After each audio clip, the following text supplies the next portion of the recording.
নমস্কার সবাইকে, সবাই কেমন আছো? খুব ভালো আছো? আমি একটা ছোটোখাটো রান্নার রেসিপি নিয়ে আবার তোমাদের সামনে হাজির হয়ে গেছি। আজকে কী রান্নার রেসিপি দেবো মাথায় খুঁজে পাচ্ছিলাম না কী দেবো। ভাবলাম যে একটা রান্নার রেসিপি তো তোলাই আছে, অবশ্যই সেটাই ট্রাই করি।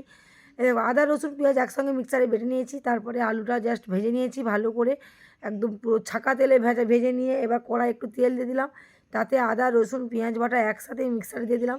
অল্প মশলায় কী করে নিহারি মাছের টপকা হয় সেই জিনিসটা তোমাদের সামনে শেয়ার করছি।